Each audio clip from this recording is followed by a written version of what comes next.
नमस्कार दोस्तों, स्वागत है आपका हमारे daily Chhattisgarh current affair series में। आज हम 28 से 29 मई के करंट अफेयर्स के बारे में चर्चा करेंगे। वीडियो की पीडीएफ प्राप्त करने के लिए आप हमारे टेलीग्राम से जुड़ सकते हैं। साथ ही साथ इसी तरह की करंट अफेयर की वीडियो देखने के लिए सब्सक्राइब करें हमारे इस यूट्यूब चैनल को। चलिए, पिछले वीडियो में हमने जो भी पढ़ा था उसका क्विक रिवीजन हम कर लेते हैं। पीएम आयुष्मान वय वंदना कार्ड बनाने में छत्तीसगढ़ देश में कौन से स्थान पर है? 5वें स्थान पर है। केंद्रीय पर्यटन विकास मंत्रालय द्वारा स्वदेश दर्शन योजना 2.0 के तहत कबीरधाम जिले के प्रमुख पर्यटन स्थलों के समग्र विकास के लिए कितने करोड़ रुपए की स्वीकृति मिली है? 146 करोड़ रुपए की स्वीकृति मिली है। अत्याधुनिक आर्टिफिशियल इंटेलिजेंट आधारित डेटा सेंटर कहाँ स्थापित होगा? रायपुर में स्थापित होगा। तेंदुपत्ता संकलन में सरगुजा जिला सबसे आगे है। प्रधानमंत्री नरेंद्र मोदी के द्वारा मन की बात की 122वीं कड़ी में बस्तर क्षेत्र और दंतेवाड़ा का जिक्र किया गया है।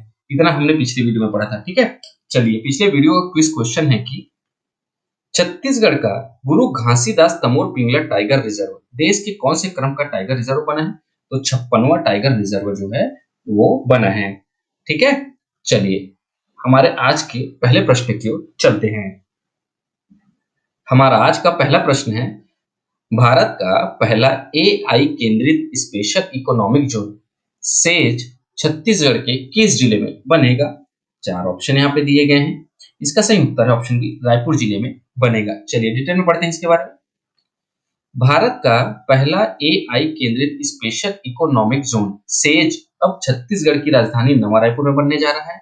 यह एक ऐसा विशेष क्षेत्र होगा जिसे केवल आर्टिफिशियल इंटेलिजेंस और कंप्यूटर डेटा से जुड़ी तकनीकों के विकास और संचालन के लिए तैयार किया जा रहा है।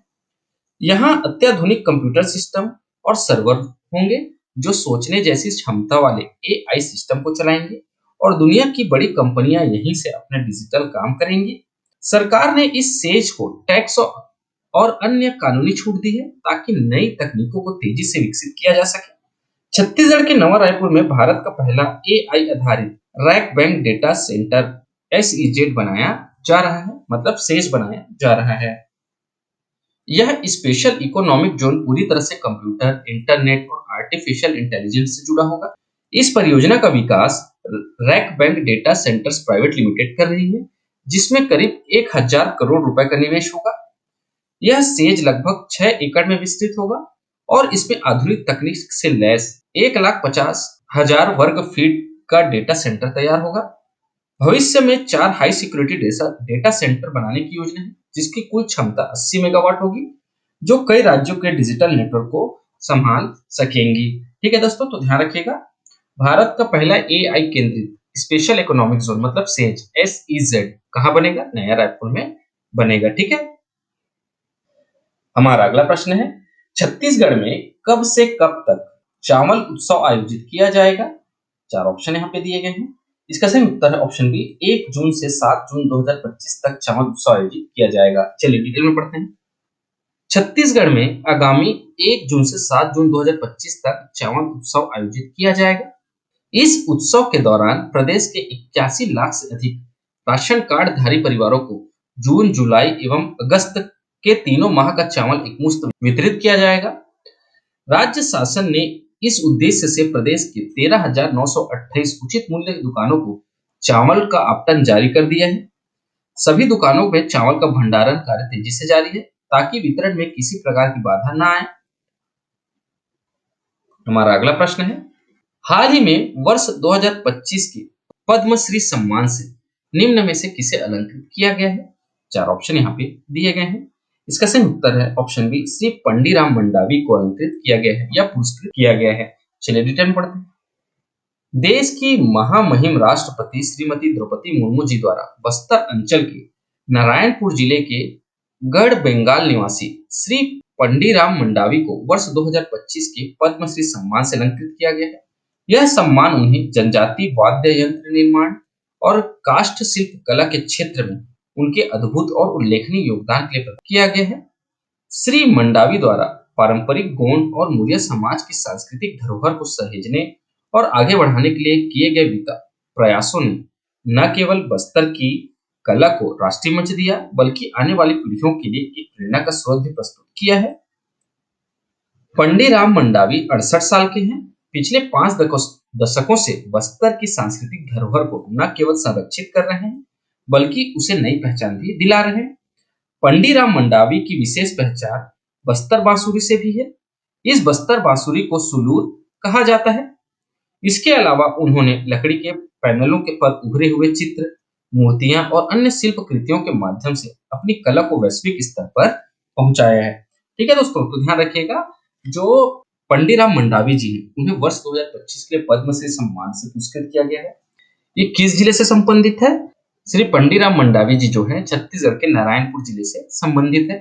इनको किस क्षेत्र में सम्मान मिला है? जनजाति वाद्य यंत्र निर्माण और काष्ठ शिल्प कला के क्षेत्र में यह पुरस्कार इन्हें प्रदान किया गया है। ठीक है, इतना आप ध्यान में रखिएगा।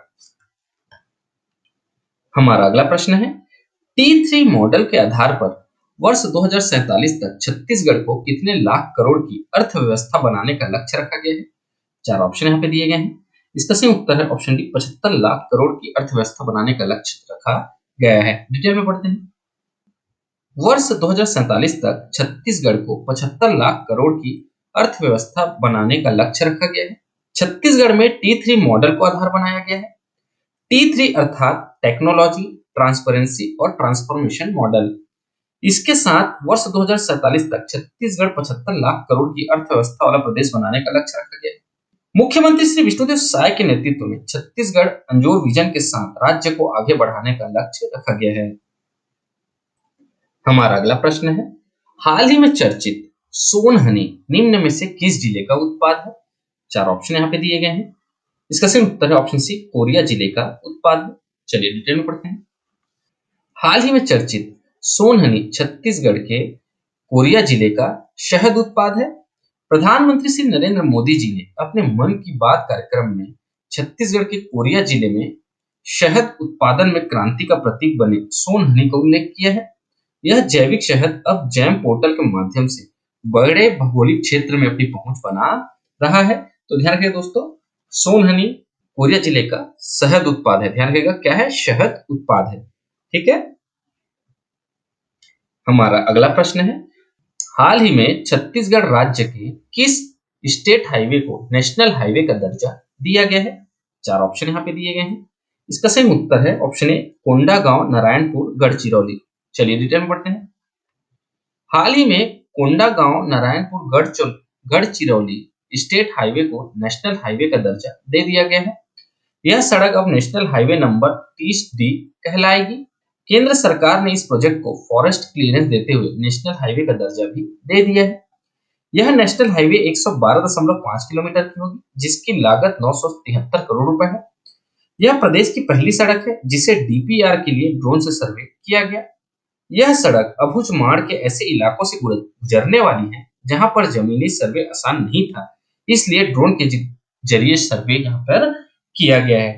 ठीक है दोस्तों, तो ध्यान रखिएगा, कोंडागांव नारायणपुर गढ़चिरौली ये पहले था स्टेट हाईवे, अब इसको भारत सरकार ने नेशनल हाईवे का दर्जा दे दिया है। अब ये कौन सा हाईवे नंबर कहलाएगा? 130D हाईवे नंबर ये कहलाएगा। 112.5 किलोमीटर की सड़क होगी, 973 रुपए की लागत है।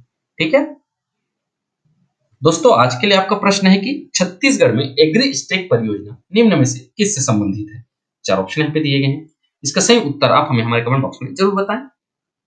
आज के इस वीडियो में इतना ही दोस्तों, आशा करता हूँ आपको हमारी वीडियो पसंद आई होगी। अगर आपको हमारी वीडियो पसंद आती है तो लाइक करें, शेयर करें और हमारे इस चैनल को सब्सक्राइब करें। इस वीडियो को देखने के लिए आपका बहुत बहुत शुक्रिया। Thank you very much.